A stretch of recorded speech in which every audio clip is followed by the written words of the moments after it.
Hi guys, welcome back to our channel. இன்னைக்கு நம்ம சேனலில் எதை பற்றி பார்க்க போகிறோன்னு பார்த்தீங்கன்னா, இன்னைக்கு யூஎஸ் அவங்களோட இன்ஃப்ளேஷன் ரேட்ஸை அனௌன்ஸ் பண்ணியிருந்தாங்க. அந்த பர்டிகுலர் அனௌன்ஸ்மெண்ட்க்கு அப்புறம் பார்த்தீங்கன்னா யூஎஸ் மார்க்கெட்டாக இருக்கட்டும், கிரிப்டோ மார்க்கெட்டாக இருக்கட்டும், ரெண்டுமே பயங்கரமான ஸ்டீப் ஃபால் அப்படிங்கிற சந்திச்சிருந்தது. அதுக்கான காரணம் என்னென்னு பார்த்தீங்கன்னா, யூஎஸில் 40 வருஷம் இல்லாத அளவுக்கு இன்ஃப்ளேஷன் அப்படிங்கிறது இப்போ சஸ்டெயின் ஆகிட்டு இருந்துட்டு இருக்குது. இது பயங்கரமாக மார்க்கெட் அஃபெக்ட் பண்ணியிருக்கு. மார்க்கெட் இந்த டம்ப்க்கு அப்புறம் இன்னமும் ஃபர்தராக டம்பாக சான்சஸ் இருக்குதா? ஷார்ட் டேர்மில் என்ன நடக்க சான்சஸ் இருக்குது. யூஎஸ் மார்க்கெட்டாக இருக்கட்டும், கிரிப்டோ மார்க்கெட்டாக இருக்கட்டும், எந்த நிலையில் இப்போ இருந்துட்டு இருக்குது. லாங் டேர்ம் இன்வெஸ்டர்ஸ் இந்த பாயிண்ட்லேருந்து இன்வெஸ்ட் பண்ண ஸ்டார்ட் பண்ணிடலாமா? இது எந்த அளவுக்கு இந்த டம்ப் அப்படிங்கிற சஸ்டெயின் ஆகும்? பேர் மார்க்கெட்டு, இந்த ரெசெஷன், இதெல்லாம் பற்றி கூட பார்க்க போகிறோம். ஸோ இந்த வீடியோவில் டிஸ்கஸ் பண்ண நிறைய விஷயங்கள் இருக்குது. இதை பற்றி மெயினாக இந்த வீடியோவில் டிஸ்கஸ் பண்ண போகிறோம். அண்ட் செகண்டரியாக என்ன பார்க்க போகிறோம்னு பார்த்தீங்கன்னா, ஜெம் ட்ரேட் அவங்களோட கேம் அப்கமிங் டேஸில் விடுறாங்க. ஸோ நிறைய பேர் ஜெம் ட்ரேடில் இன்வெஸ்ட் பண்ணியிருப்பீங்க என்னோட வீடியோஸ் பார்த்து. ஸோ அந்த கேமுக்கு நம்ம என்னெல்லாம் ப்ரிப்பேர் பண்ணணும், அந்த கேமில் அதுக்கேற்ற அளவுக்கு ரிவார்ட்ஸ் கிடைக்குமா கேம் விளையாடனா, அதெல்லாம் பற்றி ஜென்ரலான விஷயங்கள் டிஸ்கஸ் பண்ண போகிறோம். கைஸ், இதை பற்றி தான் பார்க்க போகிறோம் இந்த வீடியோவில். நீங்கள் நம்ம சேனல் ஃபர்ஸ்ட் டைம் பார்க்குறீங்கன்னா, என் பேர் அஜித், நீங்கள் இப்போ crypto knowledge Tamil. So with that let's get started.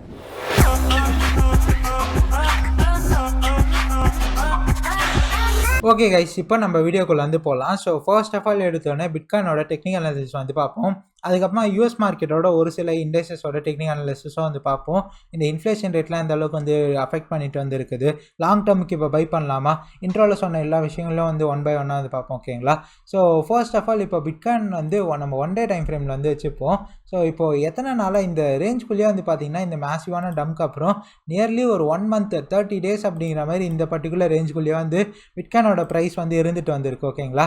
பெருசாக நீங்கள் இப்போது ஒரு 1 மந்த் டூரோ இல்லை 1 மந்த் மார்க்கெட் விட்டு தள்ளி இருந்தீங்கன்னா, ஆக்சுவலாக மார்க்கெட்டில் ஒன்றுமே நடக்கலை. இதை பற்றி தான் ட்விட்டரில் பேசி ஃபன் பண்ணிட்டு வந்திருக்காங்க.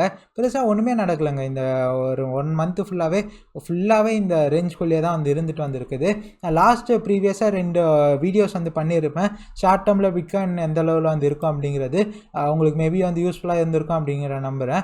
ஸோ இந்த பர்டிகுலர் வீடியோவில் அந்த பர்டிகுலர் வீடியோஸில் சொன்னது தான் இது ஒரு ஸ்விங் ஹை, இது ஒரு ஸ்விங் லோ, இதுக்குள்ளே தான் ப்ரைஸ் ட்ராவல் ஆகிட்டு வந்திருக்குது.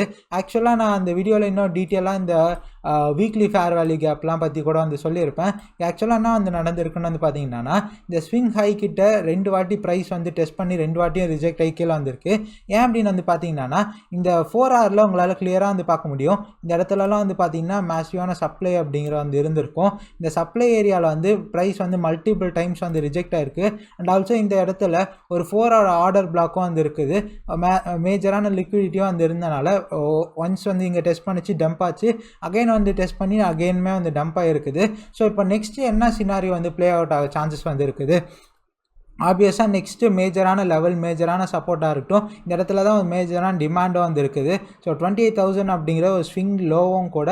அண்ட் ஆல்சோ இந்த இடத்துல ப்ரைஸ் ரிவர்ஸ் ஆகிறதுக்கான சான்சஸ் இருக்குது. ஓகேங்களா?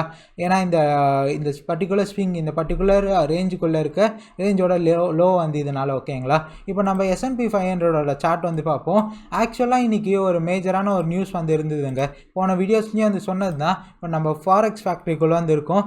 இன்றைக்கி நான் வீடியோ ஜூன் 11 மிட் நைட்டோ இல்லை மார்னிங்கோ ரெக்கார்ட் பண்ணிட்டு வந்திருக்கேன். ஜூன் 10 இந்த employment change, unemployment rate, CBI, இதெல்லாம் ஒரு மேஜரான ஒரு விஷயங்கள். ஸோ இந்த பர்டிகுலர் இதில் தான் இந்த இன்ஃப்ளேஷன் ரேட்டாக இருக்கட்டும், எம்ப்ளாய்மெண்ட் இதெல்லாம் எந்த லெவலில் இருக்கிறதான் சொல்லுவாங்க.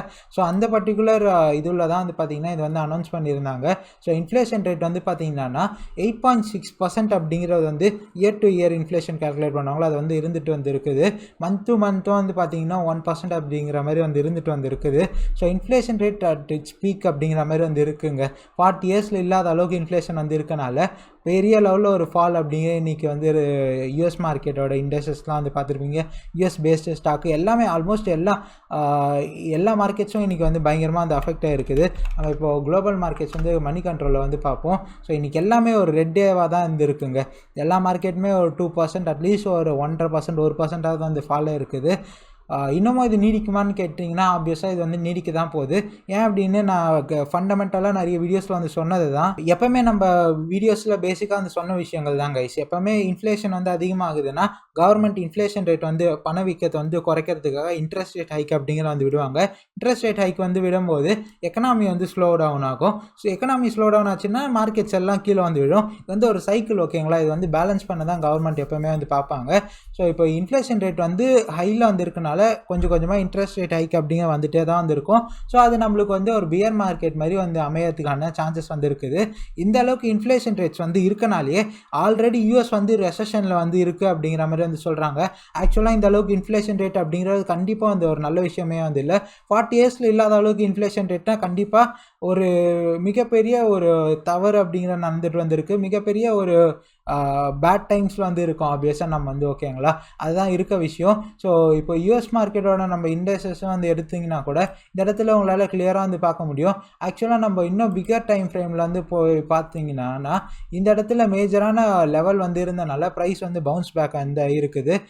ஸோ இதை பற்றி ஃபர்தராக வந்து நான் சொல்கிறேன் உங்களுக்கு வந்து. அதுக்கு முன்னாடி 4 hour டைம் ஃப்ரேமில் இந்த பர்டிகுலர் ரேஞ்சில் தாங்க வந்து இருக்குது யூஎஸ் மார்க்கெட்டோட இந்த S&P 500 வந்து இந்த பர்டிகுலர் ரேஞ்சிலேருந்து ஒன்ஸ் பிரேக் ஆனதும் ஒரு பயங்கரமான போர் அப்படிங்கிற வந்து இருந்திருக்கு. பயங்கரமாக போராக இருக்குது. இப்போ வந்து பார்த்தீங்கன்னா எந்த அளவில் மார்க்கெட் வந்து பவுன்ஸ் ஆகிறதுக்கான சான்சஸ் வந்து இருக்குது இந்த பர்டிகுலர் S&P 500 பொறுத்த வரைக்கும் அப்படின்னு வந்து பார்ப்போம் நம்ம இப்போ ஃபர்தராக வந்து.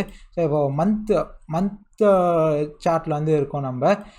ஸோ இங்கே மந்தில் வந்து பார்த்தீங்கன்னா இங்கே மந்த்லி டைம் ஃப்ரேமில் வந்து இங்கே வந்து ஒரு ஆர்டர் பிளாக் வந்து இருக்குது. ஆர்டர் பிளாக்னா ஒன்றும் இல்லைங்க, மேசிவான ஒரு டிமாண்ட் ஏரியான்னு நம்ம வந்து வச்சுப்போம். இது வந்து இந்த இடத்துல மேசிவான டிமாண்ட் வந்து இருக்கனால ப்ரைஸ் வந்து ரிவர்ஸ் ஆக சான்சஸ் வந்து இருக்குது.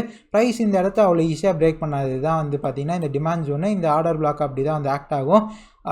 இப்போ என்னென்னு வந்து பார்த்தீங்கன்னா ப்ரைஸ் அரௌண்ட் வந்து இண்டெக்ஸோட இந்த பாயிண்ட் வந்து பார்த்தீங்கன்னா 3922 வந்து இருக்குதா. இந்த பர்டிகுலர் இது வந்து மேபி இங்கே இடத்துலேருந்து ஒரு சின்ன ஒரு லோயர் ஹை வந்துட்டு அதுக்கப்புறமா கீழே போக சான்ஸ் வந்து இருக்குது. அவ்வளோ ஈஸியாக இது வந்து பிரேக் பண்ணாது. ஸோ நெக்ஸ்ட் லெவல் நம்ம வந்து பார்க்க வேண்டியது வந்து பார்த்தீங்கன்னா மேஜராக இதுதாங்க 3880 அப்படிங்கிறது தான் ஒரு மேஜரான ஒரு லெவலாக வந்து இருக்கும். டெய்லியிலையுமே வந்து பார்த்தீங்கன்னா அது வந்து ஒரு மேஜரான லெவல். ஏன்னா இதுக்கு முன்னாடி ஃபாலோ ஆகும்போது 3800 வரைக்கும் வந்து போயிருந்தது.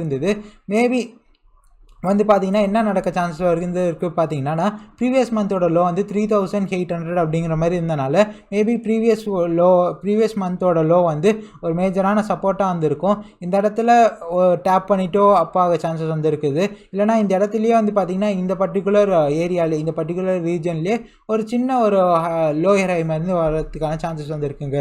இதுதான் ஷார்ட் டேர்மில் பாசிபிளாக இருக்க ஒரு பம்ப்கான ஒரு சினாரியோ. டம்ப் ஆச்சுடானா இந்த லெவல் வரைக்கும் வந்து வரதுக்கான சான்சஸ் வந்து இருக்குங்க. இதுதான் இப்போதைக்கு யூஎஸ் மார்க்கெட்டோட S&P 500ல இருக்க சினாரி ஓகேங்களா.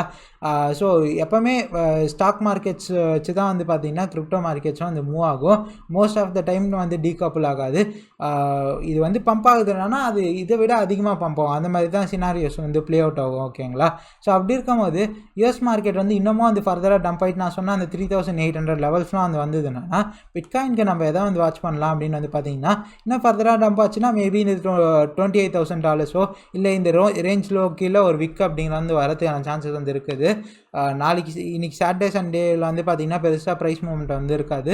மண்டே மார்க்கெட் எந்த அளவுக்கு ஓப்பன் ஆகுதுன்னு பார்க்கலாம். அண்ட் ஆல்சோ DXYமே வந்து பார்த்தீங்கன்னா $1 இண்டெக்ஸ் வந்து பார்த்தீங்கன்னா ஸ்ட்ராங் ஆகிட்டு வந்து போகுது. ஒன்ஸ் இந்த பர்டிகுலர் பாயிண்ட் 105லாம் வந்து போகும்போது ஒரு சின்ன கரெக்ஷன் வந்துட்டு அகைன் இப்போ பம்ப் ஆகுதுங்க. அதனாலேயே மார்க்கெட் வந்து ஆப்வியஸாக வந்து டம்ப் ஆகிட்டு வந்து இருக்குது. ஸோ அதான் மார்க்கெட்டில் வந்து நடக்கிற விஷயங்கள். ஸோ நம்ம இப்போ ஜம்ப் ட்ரேட் பற்றி வந்து பார்ப்போம். நிறைய பேர் என்கிட்ட ரீசெண்ட் டேஸாக ஜம்ப் ட்ரேடோட கேம் வந்து லான்ச் ஆகிறதா வந்து சொல்லியிருந்தாங்களே, எப்போ தான் ப்ரோ வந்து லான்ச் ஆகும் அப்படிங்கிற மாதிரி வந்து கேட்டிருந்தாங்க. ஆக்சுவலாக Q2 அவங்க வந்து அவங்களோட கேம் வந்து லான்ச் பண்ணுறதா சொல்லியிருந்தாங்க. இன்னும் அதுக்கான நாட்கள் வந்து நெருங்கிட்டு தான் வந்து இருக்குது. ஸோ இந்த இடப்பட்ட காலத்தில் நீங்கள் அந்த கேம் வந்து விளையாட போகிறீங்கன்னா அதுக்கு நீங்கள் எந்த மாதிரி வந்து ரெடி ஆகலாம், எந்த மாதிரி ப்ரிப்பேர் ஆகலாம், நீங்கள் அந்த கேம் விளையாடும் போது உங்களுக்கு நல்லபடியாக அந்த ரிட்டர்ன்ஸ் வந்து கிடைக்குமா, நல்லபடியாக ப்ராஃபிட்ஸ் வந்து இருக்குமா அப்படிங்கிற பற்றி வந்து டிஸ்கஸ் பண்ண போகிறோம் ஓகேங்களா. இப்போ வந்து ஸோ ஃபர்தராக அந்த கேம் விளையாடுறதுக்கு என்னெல்லாம் வந்து தேவைப்படும் அதெல்லாம் வந்து பார்ப்போம். அண்ட் நானுமே ஆல்ரெடி NFTs வந்து வாங்கியிருக்கேன் ஜம்ப் ட்ரேட் கேம் வந்து விளையாட. நானுமே ரொம்ப எக்ஸைட்டடாக வந்திருக்கேன். நான் வந்து ஜம்ப் ட்ரேட் வந்து ஓரளவுக்கு எதிர்பார்த்தேன். பட் நான் எக்ஸ்பெக்ட் பண்ணதை விட பல மடங்கு ஜம்ப் ட்ரேடோட க்ரோத் அப்படிங்கிற வந்து இருந்துட்டு வந்துருக்குது. பெரிய பெரிய கொலாபரேஷன்ஸ் வந்து பண்ணிகிட்ருக்காங்க. இவங்களோட மார்க்கெட்டிங்காக இருக்கட்டும், இவங்க ப்ராடக்டை பில்ட் பண்ணுறதா இருக்கட்டும், எல்லாமே நெக்ஸ்ட் லெவலில் வந்து பில்ட் பண்ணிட்டு வந்திருக்காங்க. சரி, ஃபர்ஸ்ட் மேட்டருக்கு வந்து வருவோம். நீங்கள் இந்த கேம் வந்து விளையாடணுன்னா உங்களுக்கு வந்து 2 NFTs அப்படிங்கிற வந்து தேவைங்க. ஒரு பேட்ஸ்மேன் NFT, என்எஃப்டிஸும் ஒரு பவுலர் என்எஃப்டியும் வந்து தேவை. அப்படி இருந்தால் தான் உங்களால் வந்து விளையாட முடியும். சப்போஸ் நீங்கள் மேக்ஸிமம் நம்பர் ஆஃப் என்எஃப்டிஸ் வந்து வாங்கி விளையாடணும்னு நினைக்கிறீங்கன்னா 4 என்எஃப்டி இருந்தால் உங்களால் வந்து மேக்ஸிமம் நம்பர் 4 என்எஃப்டி வந்து பார்த்தீங்கன்னா வச்சு விளையாடலாம். 3 பவுலரும் ஒரு பேட்ஸ்மேனாக வந்து வச்சு விளையாடலாங்க. இதை தாண்டி வேற என்ன இந்த சைன்டு பேட்டுன்னெலாம் வந்து இருந்தது இல்லை, அந்த என்எஃப்டிக்கெலாம் என்ன யூசேஜ் அப்படின்னு வந்து கேட்டிங்கன்னா அதை யூஸ் பண்ணிலாம் விளையாடும் போது உங்களோட ரிவார்ட்ஸ் அப்படிங்கிற அந்த அதிகமாகும். அண்டு இதில் ஏகப்பட்ட என்எஃப்டி இது அப்படிங்கிற வந்து இருக்குது. பேட்ஸ்மேனாக இருக்கட்டும், பவுலராக இருக்கட்டும், இபின்னு இருக்கா, எபிக், அப்புறம் இங்கே ஆரியன் இருக்குது, ரேரு.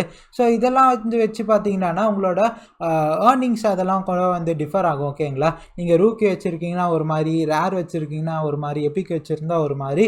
இப்போது ரூக்கியை வந்து என்னால் அப்கிரேட் பண்ண முடியுமா, எப்பிக்கோ இல்லை லெஜெண்ட்ரி அந்த மாதிரி அப்கிரேட் பண்ண முடியுமானா, நீங்கள் ரூக்கிலேருந்து ரேர் வர்றதுக்கு நீங்கள் அந்த என்எஃப்டி வந்து வச்சு விளையாடிட்டே வந்து இருந்தீங்கன்னா உங்களுக்கு உங்களோட என்எஃப்டியை வந்து டெவலப் பண்ண முடியும். ஓகேங்களா, அந்த மாதிரி ஒரு ஆப்பர்ச்சுனிட்டியாக வந்து கொடுக்குறாங்க இந்த ஜம்ப் ட்ரேட் வந்து பார்த்தீங்கன்னா. அண்ட் ஆல்சோ வந்து இந்த கேம் வந்து நீங்கள் விளையாடும் போது உங்களுக்கு கிட்பேக்லாம் வந்து கிடைக்கும். நீங்கள் டோர்னமெண்ட்ஸ்லாம் வந்து வின் பண்ணும்போது அந்த கிட்பேக் யூஸ் பண்ணி நீங்கள் வந்து அப்கிரேட் பண்ணலாம். அதில் உங்களுக்கு புதுசான விஷயங்கள் அப்படிங்கிறதுலாம் வந்து கிடைக்கும். ஸோ இதாங்க. அண்ட் ஃபர்ஸ்ட் ஆஃப் ஆல் எப்படி இந்த கேம் வந்து இனிஷியலாக ஸ்டார்டிங்கில் வந்து இருக்க போகுதுன்னா கம்ப்யூட்டர் பாட்ஸ் வந்து வச்சுலாம் வந்து கிடையாது. பிளேயர் டு பிளேயர் தான் நம்ம வந்து விளையாடுற மாதிரி இருக்கும். அந்த பிவிபி, அதாவது பிளேயர் வெர்சஸ் பிளேயர், உங்களை மாதிரியே இருக்கும். இன்னொரு பிளேயரோட விளையாடுவீங்க. பட் கவலைப்பட வேணாம், உங்ககிட்ட ஓரளவு ஸ்டாண்டர்டில் இருக்குன்னா நெக்ஸ்ட் லெவல் ஸ்டாண்டர்டில் இருக்கவங்க கூட கம்ப்ளீட் பண்ணணும்லாம் இந்த கேமே வந்து ஆட்டோமேட்டிக்காக வந்து லெவல் பண்ணிடுமா. உங்ககிட்ட இருக்க ஸ்டாண்டர்ட்ஸ் அளவுக்கு இருக்க ஒரு ஆப்போனண்ட்டை தான் வந்து கொடுக்குமா. ஸோ அந்த லெவலில் தான் வந்து இருக்க போகுது. நானே ரொம்ப எக்ஸைட்டடாக வந்து இருக்கேன். வேணும்னா கண்டிப்பாக நீங்கள் என்னோட லிங்க் வந்து யூஸ் பண்ணிக்கோங்க. ஏன்னா $10 வந்து உங்களுக்கு வந்து மிச்சமாகும் நீங்கள் என்எஃப்டிஸ் வந்து வாங்கும் போது. ஆல்ரெடி நான் ஒரு 3 என்எஃப்டி வந்து வாங்கி வச்சுருக்கேன். இன்னமும் ஒன்று வாங்கலாம் அப்படிங்கிறதான் வந்து இருக்கேன். மேபி கம்யூனிட்டி கிட்ட இருந்தே கூட வாங்கினா வந்து வாங்குவேன். கைஸ், ஒரு மினிமல் இன்வெஸ்ட்மெண்ட் தான் ஜெம் ட்ரேட் வந்து. ஒரு $50-60 இருந்தாலே உங்களால் இந்த கேம் வந்து ஸ்டார்ட் பண்ண முடியும். நிறைய ரிட்டர்ன்ஸ் அப்படிங்கிற நல்லபடியாக வந்து கிடைக்கும் அப்படிங்கிறத வந்து இந்த கேம் வந்து சப்போஸ் வந்துதுன்னா இந்த அளவுக்கு ரிட்டர்ன்ஸ் கிடைக்குது அப்படிங்கிறதெல்லாம் நான் கண்டிப்பாக வந்து வீடியோ பண்ணுவேன். உங்களுக்கு இன்ட்ரெஸ்ட் இருந்தால் நீங்கள் இப்போவே வந்து ட்ரை பண்ணலாம். ஏன்னா மினிமல் இன்வெஸ்ட்மெண்ட்னால. இல்லை நான் அப்புறமா வந்து பார்க்க போகிறேன்னா அந்த கேம் பிளே வீடியோலாம் நான் வந்து பண்ணோன்னே நீங்கள் அதுக்கப்புறமா வந்து பார்க்கலாம். அண்ட் கைஸ், இப்படி தான் அந்த கேம் பிளேயோட இது வந்து இருக்க போதான். இந்த அளவுக்கு தான் வந்து யூஐலாம் வந்து இருக்கும் அப்படின்னு வந்து சொல்கிறாங்க. பார்க்கும்போது நல்லா இருக்குது. எம்சிஎல்னா மெட்டா கிரிக்கெட் லீகு. ஸோ ரொம்ப நல்லா வந்து இருக்கும் அப்படிங்கிறது நான் வந்து நினைக்கிறேன். பார்ப்போம் எப்படி இருக்குன்னு. அண்ட் ஒரு முக்கியமான ஒரு வீடியோ அப்படிங்கிறது நான் அப்கமிங் டேஸில் வந்து பண்ணணும்னு வந்து நினைக்கிறேங்க. இது வந்து ரொம்ப முக்கியமான விஷயம். ஸோ அது நான் வந்து பண்ணுறேன். அண்ட் இந்த வீடியோவை பொறுத்த வரைக்கும் இவ்வளோ தான் நான் டிஸ்கஸ் பண்ண நினச்ச விஷயங்கள். Thank you guys. see you guys tomorrow with another video. Bye bye.